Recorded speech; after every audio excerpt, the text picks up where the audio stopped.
Good morning, Aimee. Morning, how are you?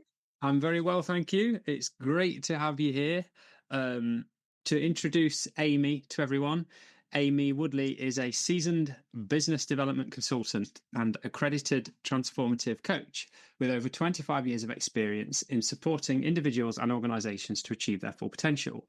She employs a neuro-inclusive approach to ensure that all her clients feel supported and empowered. Her clients say that engaging in coaching with Aimee is an immensely enriching experience that is deeply enlightening and is all about self-discovery. It's my pleasure to invite Aimee to the channel today for a discussion about the value of coaching within an organisation and of the importance of coaching non-coaches. Aimee, I'd like to start by asking you, what led you to deciding to train as a coach with Animas? Oh, well, thank you, David. That's on paper, that sounds amazing, doesn't it? Who wrote that? Was that me? Excellent. I think coaching is something I'd wanted to do for a really long time, but I didn't realize that that's what I needed or wanted to do. I think it was something that sort of bubbling away in my background. Even taking it back to when I was doing my degree, my dissertation was outdoor experiential learning and behavioural change. So I think I've always had that interest. And then over the years, you fall into the normal job. I mean, I still stayed in the field, working in team motivation and team building and working with live events and through to corporate communications now. And I've spent many, many years doing that. But I've always had this desire to help people and change people's behaviours and help move them forward.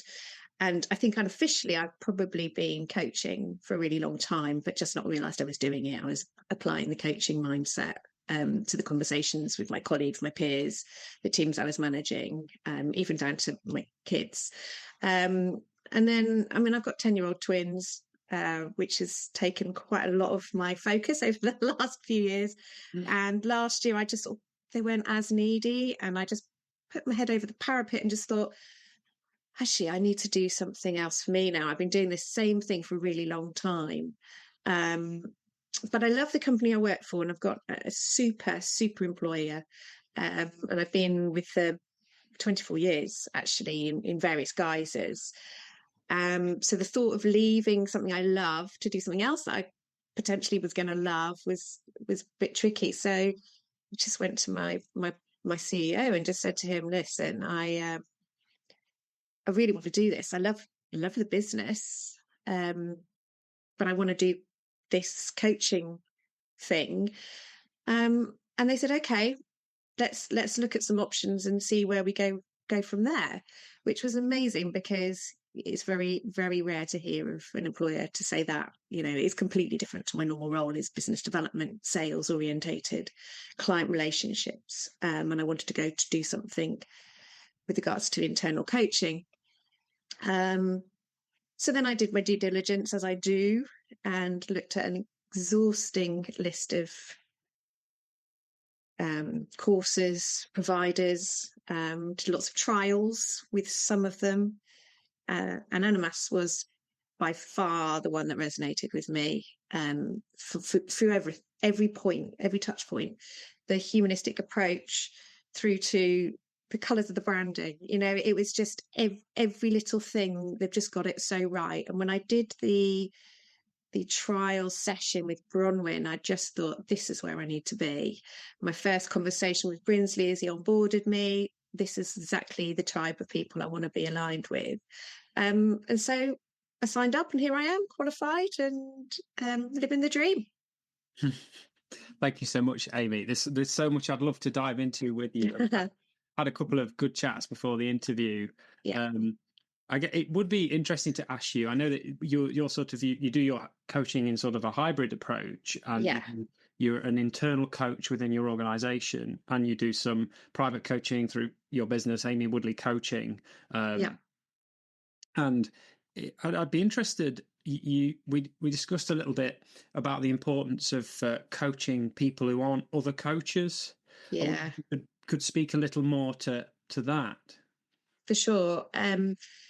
I mean, so many people go. I was in an absolutely fortunate position going into this course, in the fact that I had the support of my employer with regards to, as part of the prerequisite for the qualification, I need to be coaching people on a regular basis.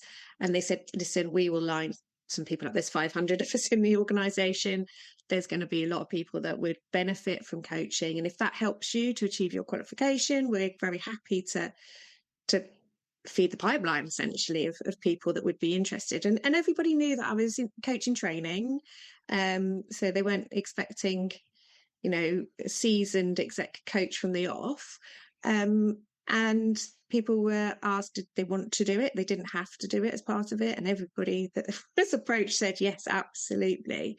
And I think a lot of my peers in my cohort and other cohorts I've spoken to, that's the area that they struggle, is trying to find the people to coach, to get the hours, to get the final qualification.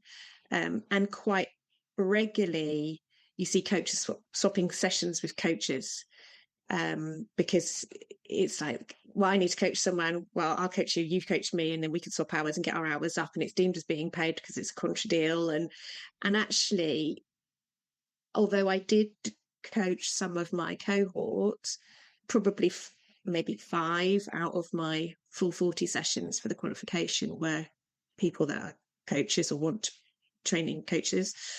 The rest were people off the street, essentially. I was coaching the carpenter in the warehouse, through to senior leadership team, through to someone in accounts, through to someone in our film team. So it was very, very different types of people that were showing up, but they were just people showing up. And I think what was great is that they had no preconception of coaching, what I was going to ask, how I was, my style. Because when you're coaching a coach, they just know what you're getting at when you ask a certain question in a certain way, and therefore they frame their answer in a certain way, and it just seems very pretty and lovely, and the conversation flows, but you can't cut your teeth that way, because you need to have the difficult conversations. You need to have the person that finds silence really uncomfortable, to work that out. You need to have different neurotypes present to be able to work around them. And I was just really fortunate that I could do that. So I suppose it's brought my coaching experience, fast forwarded me through that, because a lot of people now who are qualifying have still got to go through that pain piece. When they come out the other side, I was doing it right from the word get-go. It was really scary, actually. There's no two ways to I don't want to sugarcoat it. I was showing up to these people thinking, I've literally had 2 hours of, or not 2 hours, 2 days of what is coaching about, and off I go. You're chucked in at the deep end. But it was brilliant, and the feedback that I got as well was very genuine. Everyone was very pleased and positive, and I think that's what's really excited me to wanting to coach all levels as well. I'm a big believer in affordable coaching, and coaching isn't just for execs, it's for those that need it, and everybody, wherever you are in the pecking order of life or business, can benefit from coaching. Thanks, Aimee. It's interesting. When I studied for the diploma a couple of years ago, I did a lot of coaching and gave a lot of coaching to other coaches, and I didn't realise how much easier that sort of makes the process, in that they sort of know the game, and how, what sort of thing you might be asking about, like you said, what you're getting at. And what I found really difficult is going off into the world and starting to coach people who have no idea what coaching is, other than, kind of the sport connotation. I was just wondering if you could share, for my curiosity, a little bit around how you go about sort of initially contracting with people who don't know what coaching is, and just explaining the process to them, so they know a bit more about what to expect. Yeah, I think it was interesting the way we did it internally, because there was no internal coaching function at all. I was plugged into our existing academy, and so the head of L&D would say to people, listen, we've got someone training in coaching. Would you like to provide some hours to go and do this, benefit for both of you. So I think it was set up at that level. But then when I reached out to them, I sort of explained to them the difference in coaching and mentoring, client-led, me not telling them finding the answers. We had a very light touch conversation on that. But it was about providing them with that thinking time. Okay, this is your thinking time. This is uninterrupted thinking time for you. And I'm just going to ask you some nice probing questions along the way, but you're going to do all the hard work. And actually, everybody that came along said, oh my goodness, that was so different to what I thought, because I thought you were going to tell me what to do. Because when you're lower down the level, you're not up on the exec board, you're not on the SLT, you literally don't have a clue what coaching is. What I've discovered is people think it's this amazing gold sprinkle of dust that these high flyers get that tells them how to do their job. Well, it's actually not that. And I think there's a definite misconception of what coaching is, specifically at the lower entry level of work. So yeah, that was interesting, having those conversations. And it's no different to contracting any other contract you would do. But when they're the ones that have not asked for the coaching, they really don't know what it is. Whereas mostly people reach out to you because they see your website, or they get word of mouth recommendation because they're looking for a coach.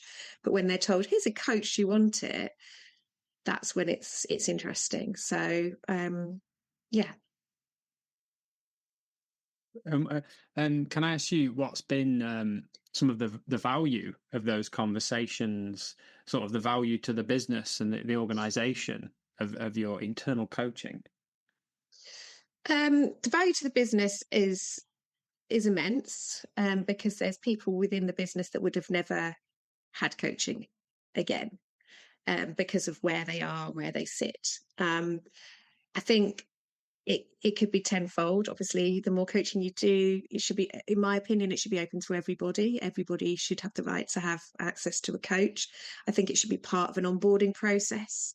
When you start a new business, that's when when you job, that's when you need that support to navigate the cultures, the change, challenges. I think actually, in an ideal world, that would be beautiful to have everybody who's onboarded in a business go through a coaching, a couple of sessions, even that. But what I found interesting is you can see people having the same challenges across the organisation in completely different roles. And it's interesting to just work with them. And when you see the penny drop of, oh, I could do that differently, or I could help with that, then further down the line, you hear something on the grapevine from another team member in the same team, and things are so much better for them. Yeah. And they think, well, why have things changed? Like, well, I'm not going to say it's because of my coaching, but it could be. So you can see across the organisation how functionally it can help everyone, even if it's not helping the person who's been coached. Yeah. And if I I wondered if there's any words of sort of advice or guidance you'd give perhaps to an employer or an employee within another big organization, or doesn't really matter the size of the organization. If there's someone that's wanting to champion coaching and bring it into the organization, yeah, perhaps not sure where to place it, or how to describe the value it could add. Is there any sort of advice you'd give to them? I would probably direct them to the ICF. They did a great post recently which says about the why should an employer pay for coaching for their employees. And some of the statistics were incredible. Coaching boosts productivity 44% across the business. Coaches increases team performance by 50%. Just those stats alone, if you look at your productivity line across the board and then you apply that, it's a no-brainer. I think coaching is expensive and can be expensive, and that's why I'm all for affordable coaching. Of course, with coaches, we've got to make a living, and there's a monetary value to what we do. But why should it just be exclusively for execs?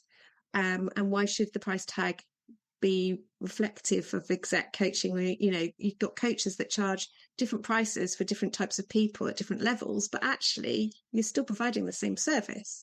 So why should we be charging £1,500 for an exec coach hour where you can coach somebody for £100 and get the same result? So I think that the industry definitely needs to move, but I think an employer, if they take that on themselves and have as an internal coach potentially, and it's salaried coach and it's there as a resource, it's much cheaper and it's open to all, and for sure, you know, the statistics speak for themselves. Mm-hmm. Thank you for sharing. I know you mentioned the ICF there. I thought that might be a good segue onto the ICF, EMCC and AC accredited course with Animas. And sort of, I'd love to know more about you mentioned at the beginning of really positive experiences with the diploma and the neurodiversity course as well that you've taken so far. To dive into the diploma, kind of what was your experience? What did it match your expectations? And absolutely, yeah, it did. And I think one of the main reasons, don't know if it's one of the main, one of the standout things is the support you get afterwards as well, because you're qualified, but you haven't seen the last of us, and you are Animas through and through forever if you want to be.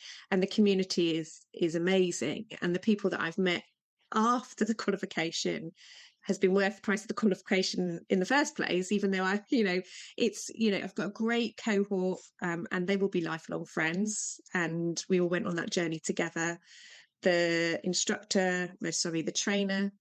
trainer, Lillian was fabulous, and all the mentors that we worked with, also wonderful. And I just think it absolutely is about what happens after a qualification and the support you get there, because so many times I hear of people going, I did this course and then I didn't do anything with it because I didn't know what to do or who to speak to or where to go. And you've got the alumni, you've got various Facebook groups, you've got this, there's always something going on. There's always some podcast free learning session. The neurodiversity course, there's always other courses that you can take. I love the neurodiversity course, and that was something that was quite really resonated with me. I wanted to be able to be neuro-inclusive in my delivery, and that was fabulous. So yeah, I think absolutely, if anyone's thinking about whether they should go with Animas, you absolutely should. And interestingly, I've spoken to a few people who walk in my normal circle of connections. And when I said, I train with, I've heard great things with Animas. I've heard great things. Would you recommend it? So there's people out there that have never thought about coaching that hear of us as well, which is really nice. And I actually sent Ruth Randall a message as soon as I qualified. She messaged saying congrats, and I said, you haven't seen the last of me. And she said, I hope not. You know, it's and you feel you're wanted part of a big family. It's really nice. Yeah, I would echo your words. It does feel like being part of a big family, and especially as someone who trained with Animas and now for Animas, I can sort of confirm that it's the same behind the curtain as it is from outside. You know, a very, very strong community with lots of support, and you feel like once you're part of Animas, you sort of you're a member for life. Yeah.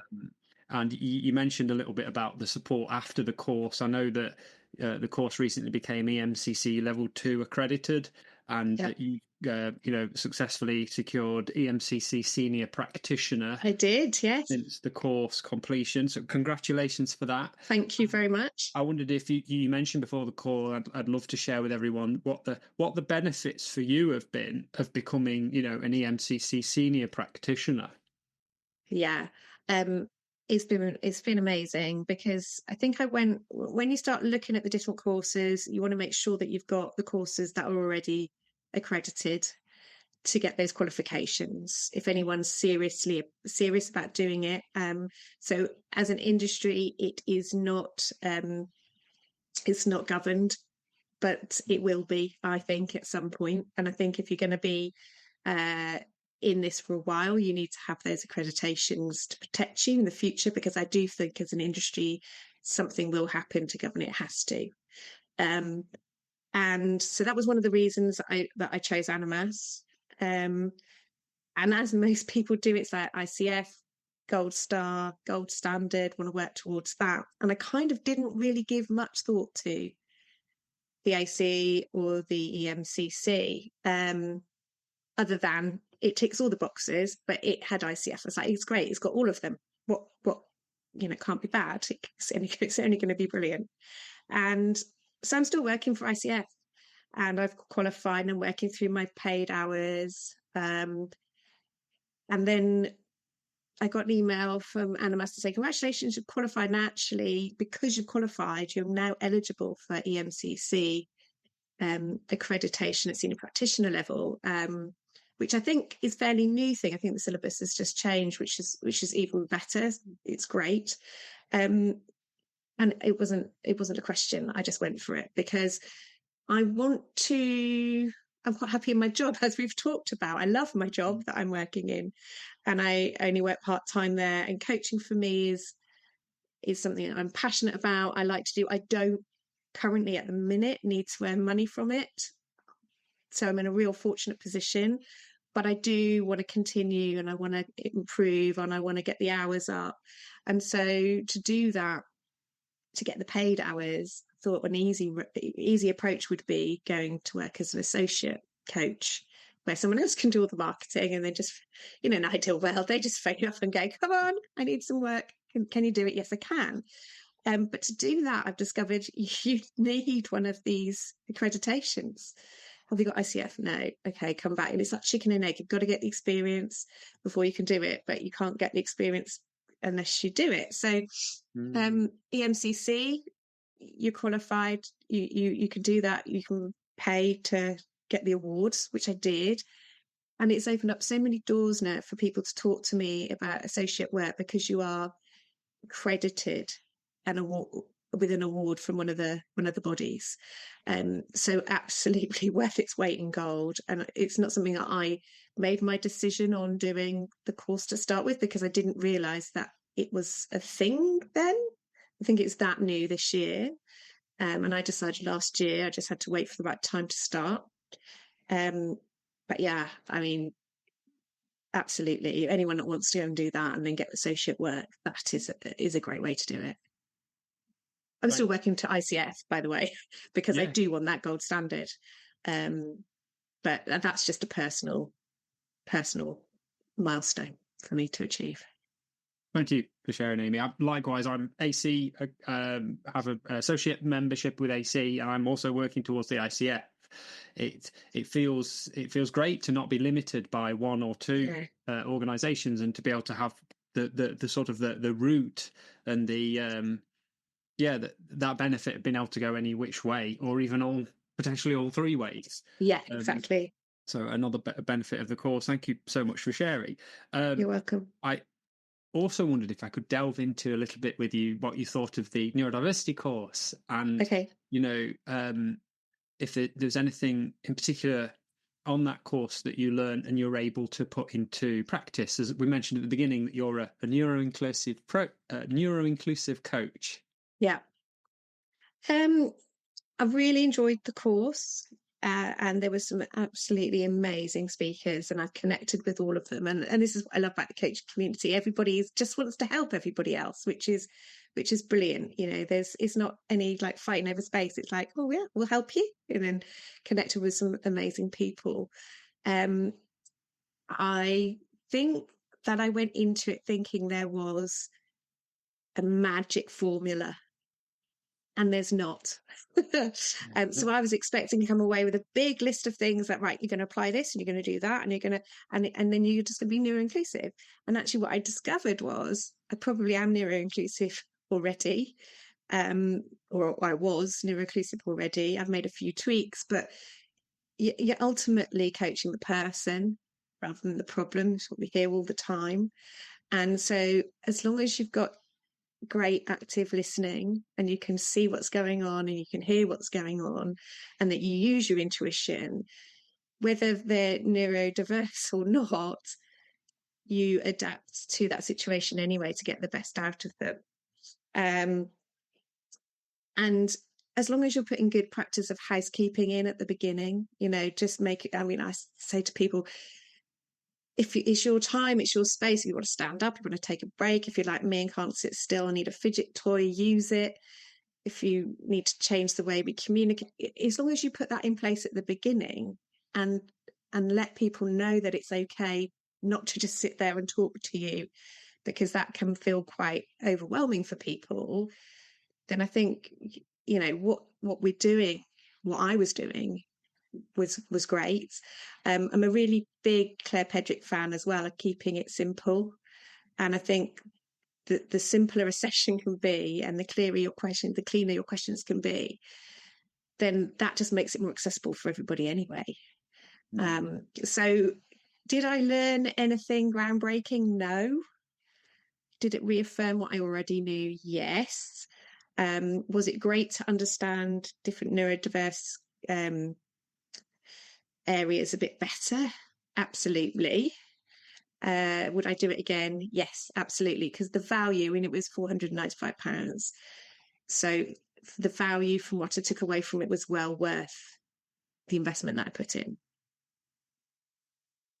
Great to hear it. I remember I heard a podcast recently talking about the value of attending courses, and the fact that what people underestimate is the value of the other delegates connecting with other people, the side chats that happen, and then the conversations that happen. I know I've had virtual coffees with quite a few people after the course, and a member of a little group on LinkedIn was set up by some of the delegates after that course. And it's the conversations that are sparked and the connections that happen are incredibly valuable and mutually beneficial. And keep going long time after the course is completed. Absolutely. Yeah, absolutely. I mean, even to the point that I've joined a coach's book club recently, because somebody that was on that course is part of this, and it just ends up in a bizarre way with interlinked, and everybody kind of seems to know everybody in this world. But yeah, it is about the powerful conversations you have afterwards. As well as obviously the learning in the room. I mean, the neurodiversity course was, I can't believe it was hundreds of people. There was a lot of people on there every week. What I thought was really good is actually, because I was doing it alongside the ATDTC, was that if you couldn't make the live session, you had the opportunity to catch up, and you obviously have to prove that you've done it, but it wasn't always practical to do that, but they always did a consolidation session, which I tried to make sure that I was at every time. So that was really nice way of doing it. So yeah, it was great, and I learned a lot from it. I didn't learn what I thought I was going to learn from it, because I thought there was going to be a magic formula and I was going to come away with a big list of actions. And it just sort of showed me that maybe don't go into things with preconceptions and just be very open-minded about what's going to come out the other end, because you just really don't know. And that's an incredibly honest and authentic review for the course. So it's sort of, I did just wonder if I can ask you about Aimee Woodley coaching, and I know you invite people for one session for the price of a coffee. I do. I wondered, what if any, what plans have you got for the future of your business? Well, there's a really good question, David. I'm not sure is the answer. Absolutely fine. It's not something that I want to go and push and build straight away. As I said, I'm very happy in the role that I'm in and the company that I work for a very long time. But I really enjoy coaching, and this for me is an escape as well from the normal life. It's a leisure activity in a way. What I found was it's really tough when you set up on your own, and I've set up on my own without needing to push. So also that's a bit of a weird one, because I could spend a lot more time and money and effort, social posts and marketing and everything else to really build that. But I don't need to, and I don't want to. But I do want to keep coaching.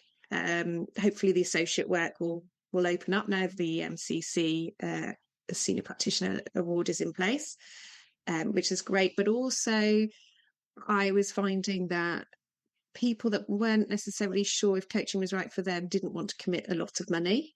And a lot of money for some people is £40, it's £100, it's 150, but it could be whatever it is. I know coaches were offering a free, some coaches offer free 1 hour session, see if you like it. And quite selfishly, I would like to class my hours as paid hours towards the ICF. So I thought, well, let's coach for a coffee. It seems fair. If it's paid for £5, then that goes towards my hours. But actually, people are quite happy to pay the £5. What I also found is when I was offering free sessions, because I was quite happy to do some free sessions, people didn't show up for them. I had several people just not turn up because they didn't see the value because they hadn't paid anything. But by paying a nominal fee of £5, people just show up. And actually, there's some people that have gone, oh my God, this is amazing. I want to book another 6 sessions with you. Brilliant.